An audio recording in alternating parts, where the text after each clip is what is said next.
Menyembahmu di sini.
kasih Tuhan Yesus, kesempatan pada pagi hari ini, kuduskan kami semuanya, urapanmu Tuhan, buat kami semua kami butuhkan, sehingga kami boleh mengerti kebenaran firman yang kami nikmati pada pagi hari ini.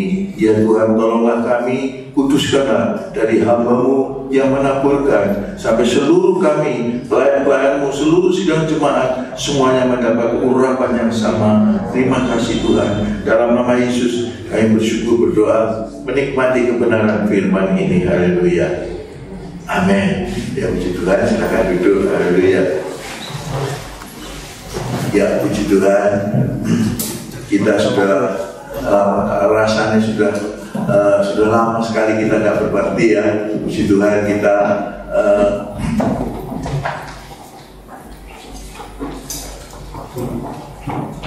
sudah lama kena ini PPKM apa ini ya, tidak mulai dari itu Maret tahun lalu ya, pertengahan Maret sampai sekarang.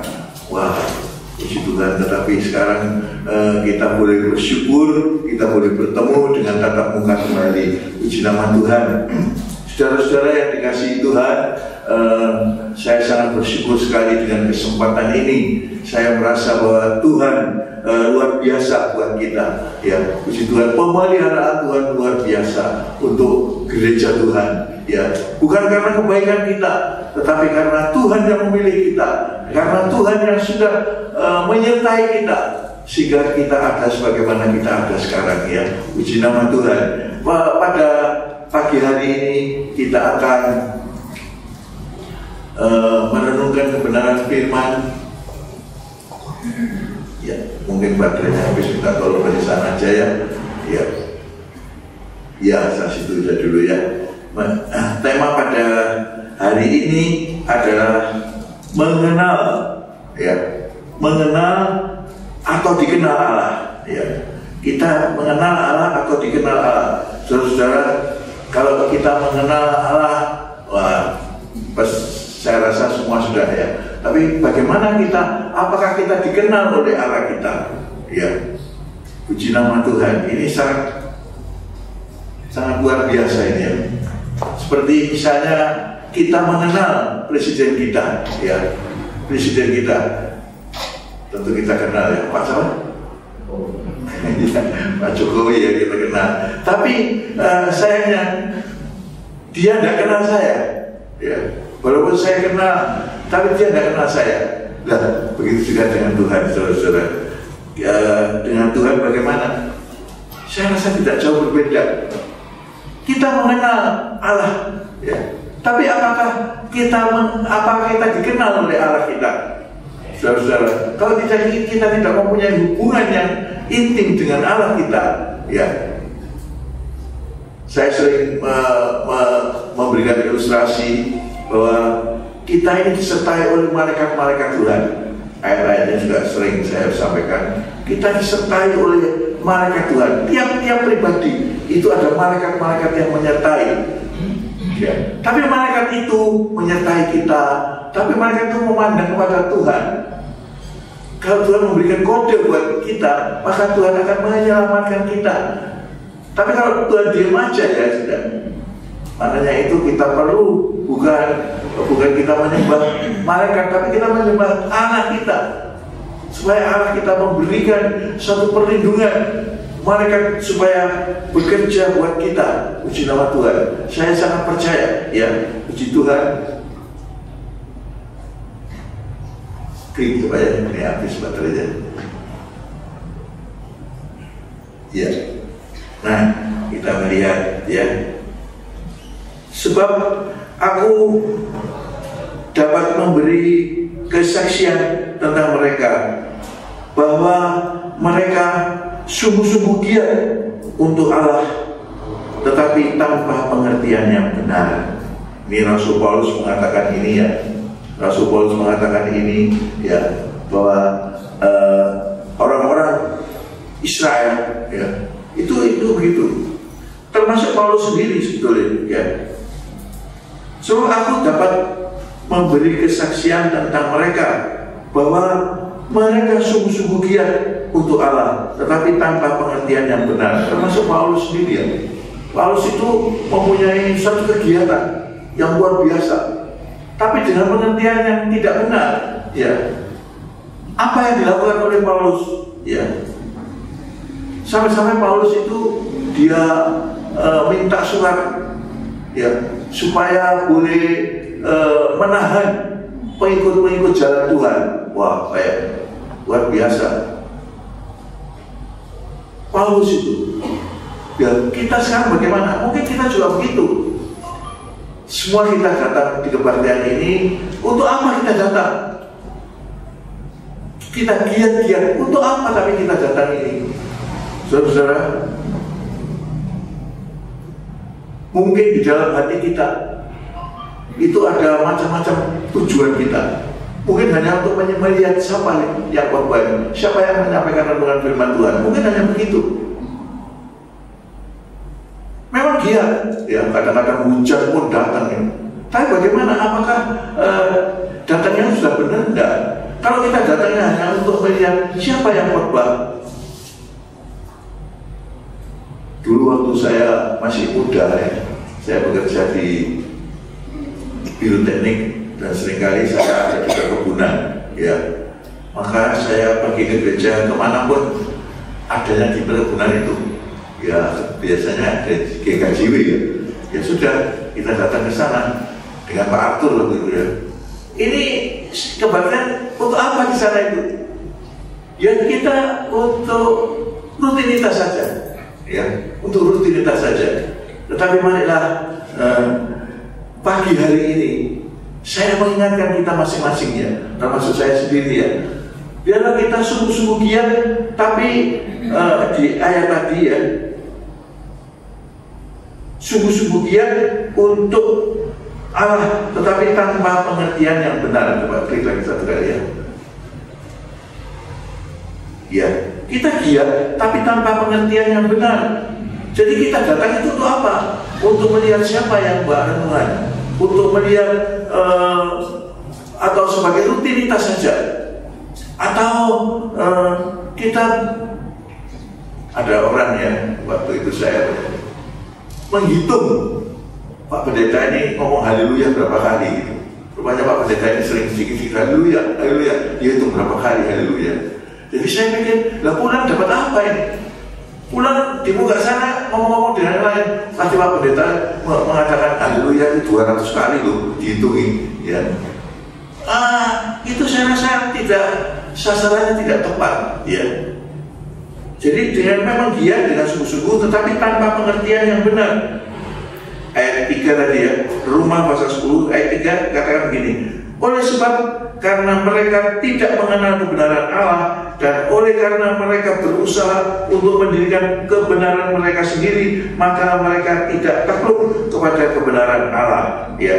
Jadi ya, oleh sebab karena mereka tidak mengenal kebenaran Allah ya, datang ke gereja, tapi untuk apa? Untuk melihat siapa yang khotbah. Tapi untuk apa? Ya, untuk menghitung kata-kata dari Bapak Gembala, atau untuk melihat ada kesalahan apa tadi ya, ngomongnya salah apa tadi ya.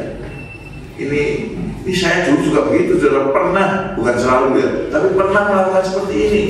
Ini adalah kita beribadah tapi dengan pengertian yang tidak benar. Marilah kita beribadah dengan pengertian yang benar ya, karena tidak mengenal kebenaran Allah ya. Jadi kita beribadah tapi kita tidak mengenal kebenaran Allah. Kalau kita melihat perdebatan di YouTube itu ya, saya lihat itu mereka itu yang hanya untuk orang-orang tertentu ya, dijelaskan berapa kali pun tidak mengerti. Karena mereka itu adalah tidak mengenal kebenaran, tapi justru menjadikan apa yang dipikirkan menjadi kebenaran gitu. Jadi bahasa Jawanya itu ngeyel gitu ya. Ya sudah ya. Maka sia-sialah untuk kebaktiannya, sia-sia. Perdebatan, saya lihat ada perdebatan sampai panjang berapa jam, sia-sia, tidak ngerti-ngerti gitu ya. Karena Tuhan itu datang. Siapa Tuhan itu ya. Sudah dijelaskan siapa? Dia adalah firman yang menjadi manusia, ya. Tapi dijelaskan tidak mengerti. Akhirnya mereka adalah tidak mempunyai kebenaran atau tidak menikmati kebenaran, tapi mendirikan kebenaran mereka sendiri. Saya pikir kita juga begitu. Kalau kita datang ke gereja hanya menyampaikan atau mendirikan kebenaran kita sendiri, kita tidak akan, atau kita sia-sia, saudara-saudara. Tapi kalau kita datang, kita mencari kebenaran firman Allah itu apa yang kita nikmati pada pagi hari ini. Nah, itu ya. Kalau misalnya kita mendirikan kebenaran sendiri, maka kita tidak akan menikmati kebenaran itu. Saudara-saudara yang dikasih Tuhan, ada satu kisah dengan seorang yang selingkuh, ya. Seorang yang selingkuh, dia memberikan pada konselor, dia mengatakan begini, ya, istri saya ini sudah tidak melayani saya. Dalam hal apa, Pak? Orang yang konseling bilang begini, dalam hal segala hal.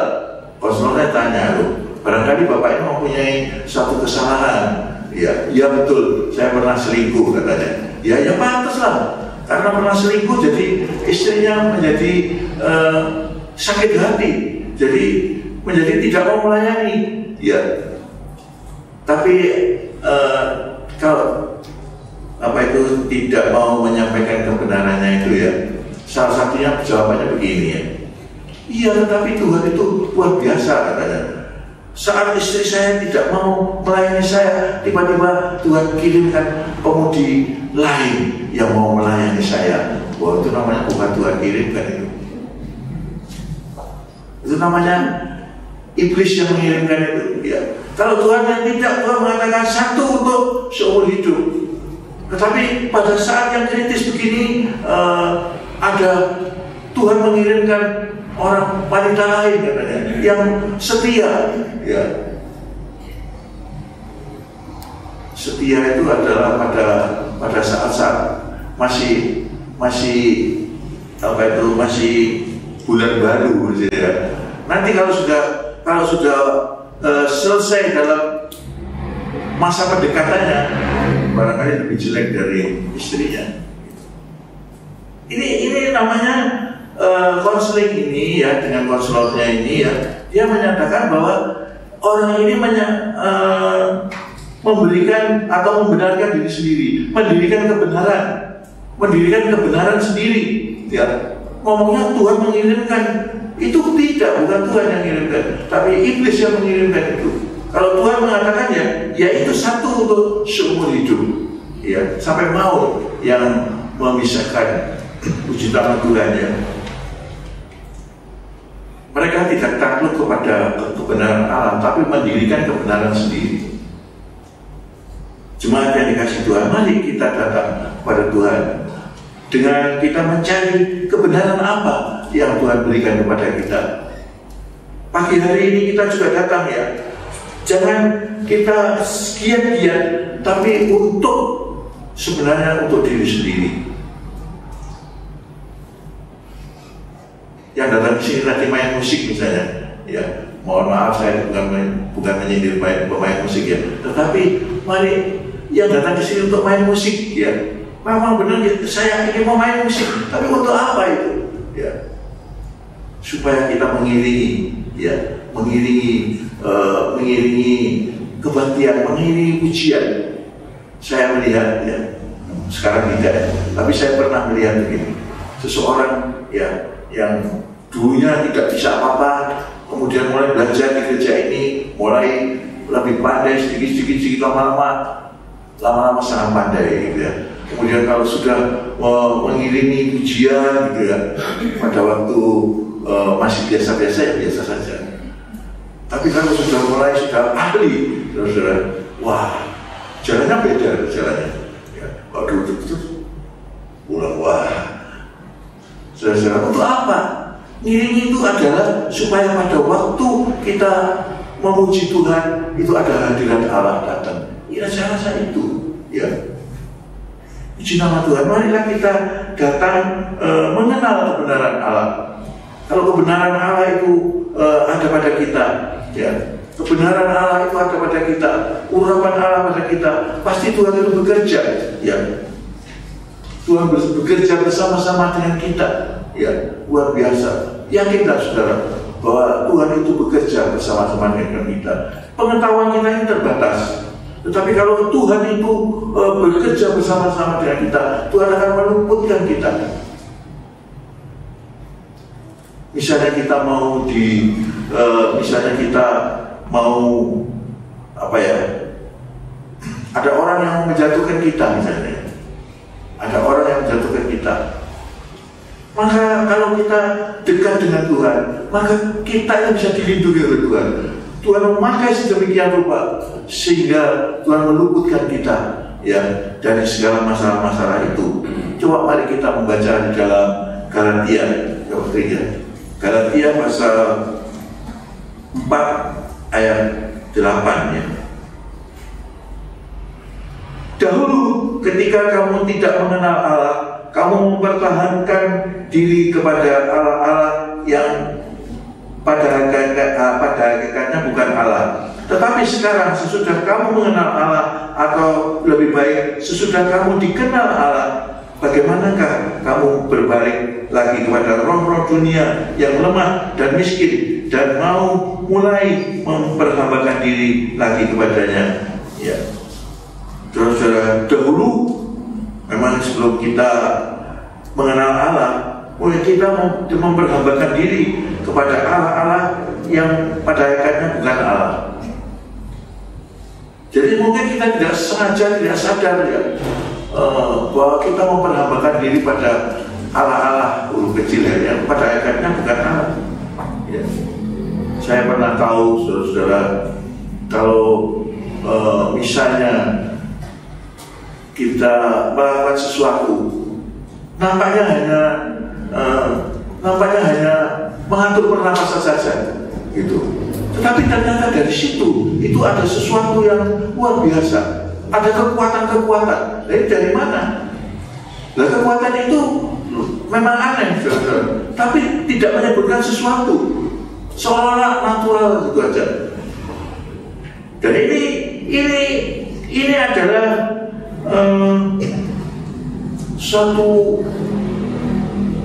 yang tidak sengaja, atau mungkin disengaja atau mungkin tidak. Itu adalah memperhambakan diri kepada Allah-Allah yang pada hakikatnya bukan Allah, saudara-saudara. Bahkan dari situ bisa ada kekuatan yang luar biasa, bisa memukul orang dari jarak jauh dan sebagainya, ya.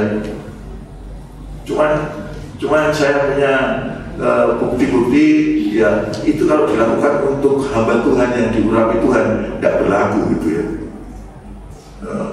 Bisa memukul dengan jarak jauh, batu bisa hancur dalam jarak 50 meter, batu bisa hancur, ya. Itu pukulan demikian. Tetapi ternyata hamba Tuhan yang dipukul dengan jarak yang bisa sangat dekat, bukan hamba Tuhannya yang KO, ya, tapi justru yang mukul yang KO, ya. Ini kita bisa lihat, ya, atau saya bisa menyaksikan ini Tony Daud, ya. Itu Tony Daud dengan Pak Gilbert, ya, hamba Tuhan. Gilbert ini diserang, dipukul dengan tenaga dalamnya, ya. Tetapi yang terpental adalah Tony Daudnya itu, saudara-saudara. Sampai dia menjadi gila 1 tahun, ya. Akhirnya boleh sembuh, sekarang menjadi hamba Tuhan, saudara-saudara, ya. Luar biasa. Ini mengenal Allah, ya. Kita mengenal Allah. Coba klik lagi, ya. Mazmur 25 ayat 14 katakan, Tuhan bergaul karib dengan orang yang takut akan Dia, dan janjinya diberitahukannya kepada mereka. Dahsyat, saudara-saudara. Tuhan kita yang kita kenal di dalam nama Tuhan Yesus Kristus, damai sejahtera Allah itu menyertai kita, ya. Kalau kita mempunyai hubungan dekat dengan Tuhan. Jadi Tuhan itu bergaul karib dengan orang yang takut akan Dia. Jadi kalau kita menyembah Dia, kita takut akan Tuhan, Tuhan bergaul karib dengan kita dan perjanjiannya diberitahukan. Saudara-saudara, luar biasa. Ya, tadi saya katakan seseorang yang mempunyai kekuatan yang luar biasa, ya, tenaga dalamnya luar biasa. Tapi untuk hamba Tuhan yang diurapi Tuhan, yang bergaul karib dengan Tuhan, ya, pukulan itu tidak membuat cedera, justru yang mukul menjadi terpental. Ya, dalam kisahnya, ya, saudara bisa, kalau saudara mau, saudara boleh lihat di dalam YouTube-nya, masih ada saya rasa itu, ya, bagaimana Bapak Gilbert itu dipukul oleh Tony Daud, bukan Bapak Gilbertnya yang jatuh, tanpa ini, ya, tanpa ritual apa-apa. Ritualnya orang Kristen apa? Haleluya. Ya, puji Tuhan. Ya, itu haleluya.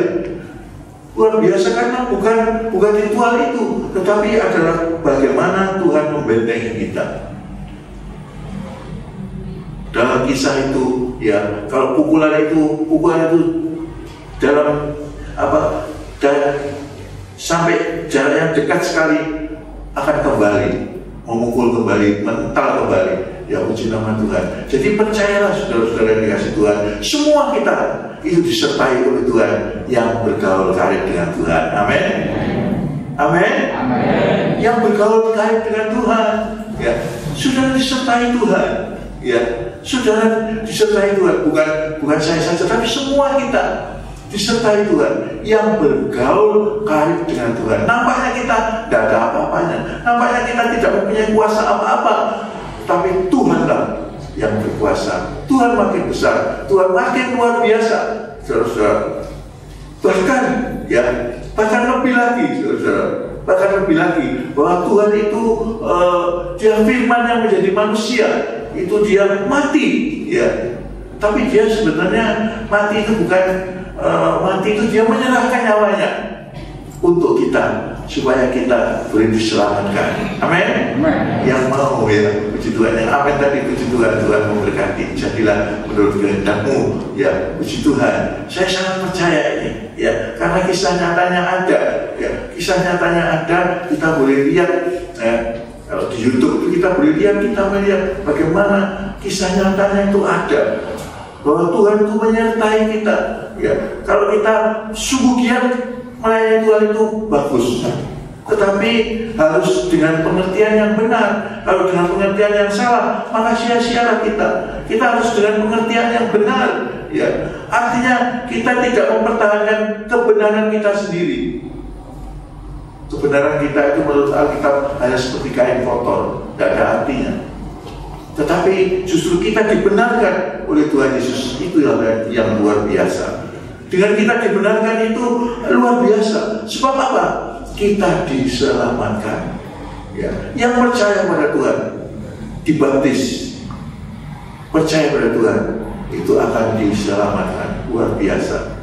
Untuk semuanya, ya, untuk semuanya. Yang percaya, jadi tidak peduli siapa, saudara, pangkatnya apa, kekayaannya tidak penting, ya.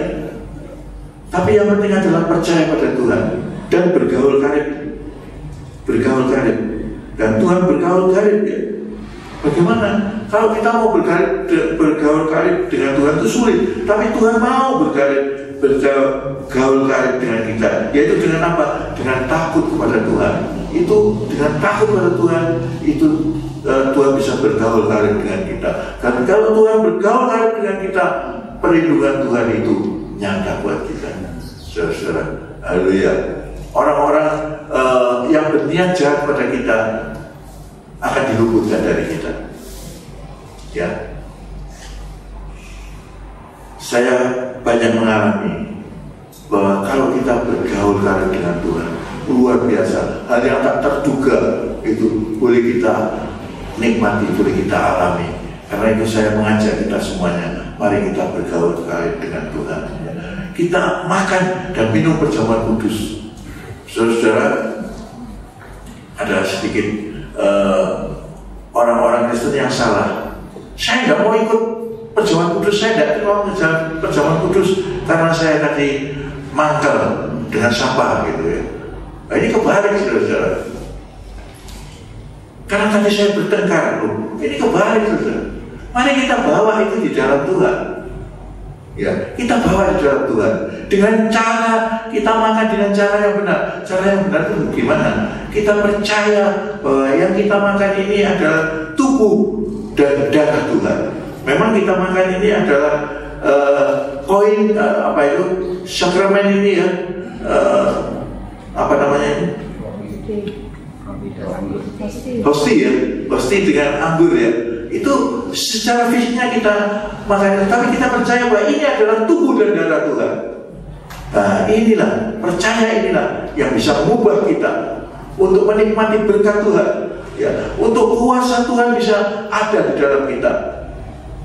Dulu waktu saya kecil itu bilang hamba Tuhan atau dulu kalau ada bertengkar jangan minum perjamuan kudus, tidak layak tuh. Ini kebalik ini ya. Justru kalau kita mempunyai ada sesuatu bertengkar atau apa itu, kita taruh dalam Tuhan, kita berserah pada Tuhan. Tuhan, aku mengampuni. Ya, doa Bapak kami ini.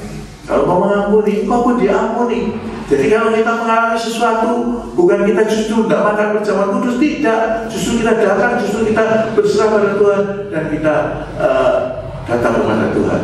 Maka Tuhan berjanji, ya, janji Tuhan itu akan diberitahukannya kepada mereka, kepada kita, ya. Kalau kita datang kepada Tuhan, ya, bahwa firman yang menjadi manusia, tubuh dan darahnya itu dihancurkan supaya kita ini boleh dibenarkan, ya. Bukan karena kita dibenarkan, lalu menjadi, bukan kita melakukan sesuatu yang benar atau melakukan suatu amal sebagai sehingga kita boleh layak dan selamatkan kembali.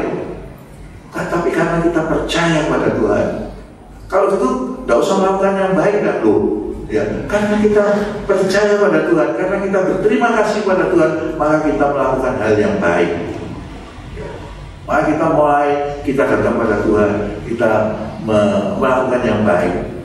Jadi bukan karena kebaikan kita, tapi kebaikan Tuhan Yesus yang sempurna adanya, itulah yang menyelamatkan kita dan boleh membawa kita, melepaskan kita dari penghukuman yang kekal. Puji nama Tuhan. Kebenaran firman ini yang saya sampaikan kiranya boleh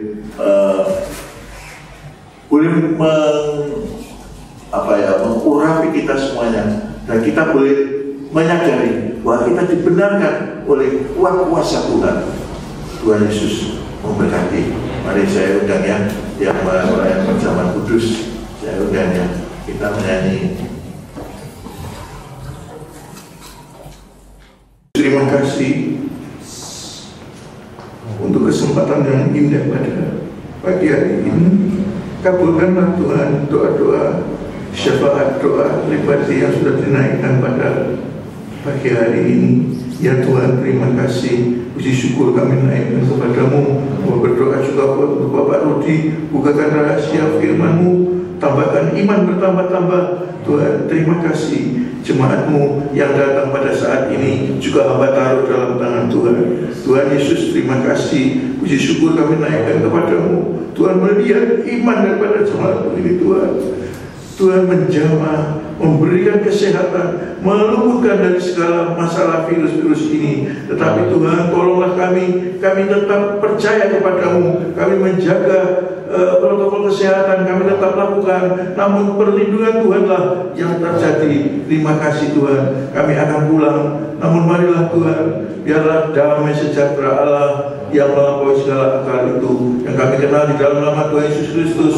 Damai sejahtera Allah itu, biarlah saudara terimalah berkat anugerah Tuhan, berkat dari Bapa, Putra dan Roh Kudus yang kami mengerti dalam nama Tuhan Yesus Kristus. Damai sejahtera Allah yang melampaui segala akal itu melimpah buat semuanya, sekarang dan sampai selama-lamanya, sampai Maranatha Tuhan Yesus datang kembali. Dalam nama Yesus kami bersyukur, berdoa, menikmati berkat dan perlindungan Tuhan. Haleluya. Mari yang percaya katakan amin. Tuhan Yesus memberkati. Silakan duduk dulu.